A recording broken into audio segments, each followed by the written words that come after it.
guys, welcome to my channel, and today we are going to be talking about the last of the Final Destination films, which is Final Destination 5. You're not supposed to be here. You're supposed to die on that bridge. So, as sad as I am that this is getting towards the end, I am still really excited because I was excited to review the fifth one. It's been a minute since I watched it, but I love this film and I honestly think it is such a great way to completely wrap up the franchise. So, let's go ahead and just get into it. So, the fifth Final Destination film focuses on Sam, who is actually played by the actor who plays him actually is in Gotham as well. He plays Detective Harvey Dent, which I'm not gonna lie, I'm not caught up on Gotham, but that's one of the shows I'm really bad about getting caught up on. I need to, I know it's coming to an end, but anyway. So we have Sam, who is our main protagonist. He is the one that has the premonition, and this one takes place on a bus. It is him and a couple of his co-workers. They work at like a paper factory, and they are going on some sort of work trip. Not really sure what it is, but it's a bunch of them from all kind of different departments that are going. And while they are on a bridge on the bus, he has a vision that the bus collapses and everybody dies. So, while on the bus, he of course warns everybody that the bridge is gonna collapse, they're all gonna die. Him and several other people get off. You guys know how these films work, or you should by now. And so then, of course, just like with the rest of the films, it follows Sam and his girlfriend and his co-workers, and one by one, they all start to die, yada yada, you guys know. Now, let's get into some of the things I really liked about this film. For starters, the opening credit scene. I talked a lot in my review about the fourth one about how much I enjoyed the opening credit scene for that one, and that it's one of the best in the franchise, even though that film's like the worst. And this one definitely does not disappoint. I love the opening credit scene. It did somewhat of a similar thing of showing images recreating some of the deaths from the previous films, but in a different way than it did from the fourth, and I loved it. This franchise just has great opening scenes, and this one definitely did not disappoint either. And the end credit scene as well is fantastic. It rolls actual footage from all the previous films and kind of compares the deaths to one another, kind of shows you like all the times people are stabbed, all the times there's fired, explosion, all these different ways that are kind of like showing the similarities between all the deaths throughout the entire franchise, and it's just a badass way to end the film as well. So just a great opening and just a great opening credit scene and a great ending credit scene. The opening death scene as well I thought was fantastic with them on the bridge. One of my big complaints that I kind of had with the fourth one was the fact that the first escape death, we'll call it, wasn't relatable enough. I felt like for everyday people, and especially for horror fans, and this one I think brings that back. You know, all of the other films have these great first death scenes that you can really relate to and are real like genuine fears that people have. Flying, traffic, roller coasters, and again, bridges and traffic with this one. I mean, I know my mom does not like bridges. I do not like driving across them as well. And you know, I know people that it's a legit fear that, you know, they cannot drive across the bridge, avoid it at all costs. So I think that brings, again, I think it brings it back and really gives you an opening credit an opening death scene that people can relate to, which is really what these films are kind of about. It is a long scene. It takes a while for that bridge to collapse, and again, like I've mentioned in previous videos, major thing I love about this franchise is the deaths. They're always so unique, but at the same time relatable, and go off kind of genuine fears throughout the films. And this one definitely takes its time, but not in a way that it feels like it drags on too long. And so are the rest of the deaths really within this film, is that they take quite a while to get there, and there is a lot happening. And you know, there's so many different ways that the characters could potentially die, and it's all just waiting to find out exactly how it happens to them. It's not automatically really obvious what's gonna happen, which, just like so many of the other films, especially within the first one, it has a very similar vibe that the first one definitely gives, where it's like, is it gonna be this? Is it gonna be that? And it's just something I love that I think is so wonderful. And then, of course, we have our man Tony Todd making a reappearance in this one. I don't recall if I mentioned in the fourth one whether or not he was in it. I think that is a curse within the fourth film, is that it is the only film that Tony Todd does not have a part in. Even the third one, he is the voice of the devil, and so even with that, you still have a bit of Tony Todd.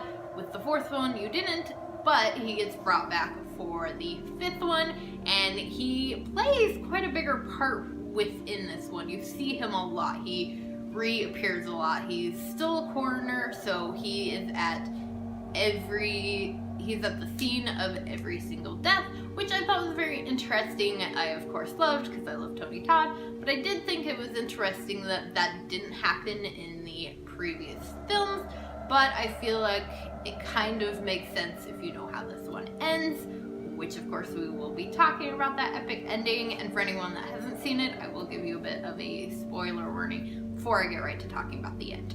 But yes, Tony Todd plays quite a bit more of a character in this one. They don't just like go to him to figure out what happens. He kind of comes to them, and they do end up talking to him and asking him like, why are you here? What's going on? You have to know something, because he warns them after the kind of first, because he warns them after they escape the first death that death does not like to be tricked, that you can't escape death.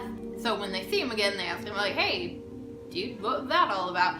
And a thing that I love is that he tells them basically that the only way to escape this is by balancing out life versus death. This kind of belief that when someone comes into the world, someone else has to go out, or, you know, vice versa, and by them living, they fucked with all of that, and so now, if they want to live, other people have to die. So you have this, as one of the characters actually says, kill or be killed, aspect that definitely puts a bit of a twist on the film. Something I thought was very interesting, that doesn't play into the other films. In the other films, the characters believe that if you intervene, death will skip you and eventually it'll come to an end, but we all know that that doesn't happen. But this film still finds its way to work around that rule, which I really like, because I like the idea that that rule sort of kind of still stands, but they end up not being able to trick death. One of the characters in this film, not one of the main survivors, but just another coworker, ends up getting killed in place of one of the victims, and so you think that he is now okay, that he has taken that other person's life, and is, you know, gonna live, but you find out spoiler, at the end that the man that died was set to die anyway. He had massive, like, brain tumor, I think, that was gonna burst something, and so ends up obviously not escaping them, and everybody is still set to die as per usual. Few things that I wasn't quite as big a fan of in this. The acting was okay. It's still better than the fourth one, but not quite as great. But I still, you know, enjoyed the characters for the most part. I, within this one, wasn't as super attached to them. And maybe it's the fact that, again, I haven't seen this film as many times, so that could also play into that. There's also the fact that when they do talk to the coroner, Tony Todd's character, he talks about how he has seen this before. And the reason that doesn't make sense is because of how this movie ends. Which, so big old spoiler alert if you have not seen the fifth film yet, and you want to, and you do not want it to be spoiled for you because this is like a big spoiler, I would suggest just waiting. You can rent it online. I know it's on like YouTube for like $3. So just big old spoiler alert warning right now. This ending, holy Moses. So of course, if you have seen the film, you know that the film ends with Sam and his girlfriend getting on a plane to France. He is taking a internship with a chef, and it is flight 180, and it's basically as soon as they kind of get on the plane, you see the scene from the first one where Alex is freaking off, and he's getting thrown off the plane, and so is the rest of the Flight 180 characters, and you realize this is a prequel, and I fucking love this ending. The first time I watched it, I was like, holy shit, I was so surprised. I'm sure there's people out there that's like, oh, I saw it coming, but honestly, for me, I was so surprised. I really didn't expect that. Rewatching it, I'm like, how did I not expect that when he's literally talking about going to France? Don't know why I didn't. But there's always kind of that weird connection of them traveling or making plans to travel, go somewhere. Somebody doesn't like France, I don't know. But so I kind of just assumed, I guess, that was really the only connection, but that whole wraparound is so great, and honestly, I felt like it's the perfect way to end the franchise. Big old question mark about that. But at the time of its release, it's the ending of the franchise. As of right now, it's the ending of the franchise, and I still fucking think it's such a fantastic way to wrap it. I know there's people out there that don't like the prequel idea, but honestly, I think with the fourth one being such a disappointment as the last one, and them kind of needing to have this last film to end things, it was a perfect way to do so. But like I was saying, with Tony Todd's character saying that he had seen this before, I'm like, okay, but how had he seen it before if this was just a prequel? All those other events haven't happened yet. So that just means that there is some other group out there that has been through this. And maybe they did that on purpose so that they could make a sixth one if they wanted to. I don't know. But maybe just something that wasn't really thought out very well. I'm not sure. But all in all, I love this film. I think the fifth one is so fantastic. I think it really makes up for what was lacking in the fourth one. And again, I think it was a fantastic way to end this film. And as far as my favorite death goes, I have to give this one to, and I don't know why, because I just watched the film. I'm completely blanking on her name. I'll leave it. But it is the girl that dies first after the bus accident. She is the gymnast.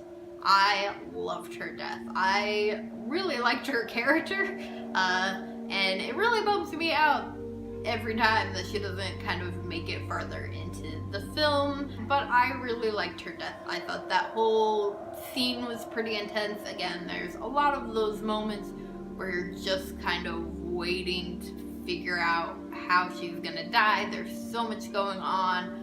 There's so much that could fall and hurt her, or things that she could land on. It's definitely a very intense scene, and I love the fact that it really just comes down to the simpleness of her kind of vision being blocked while she's doing this trick that she's done a multitude of times. So let me know what you thought of the fifth Final Destination. Were you happy with the ending? Were you unhappy with the ending? And what is your favorite death? If you did enjoy this, please do give it a big old thumbs up. Make sure that you hit that subscribe button for more horror-related content. And before I go, quick shout out to my Patreons. Thank you guys so much for helping to contribute to the channel. And I'll see you all later with another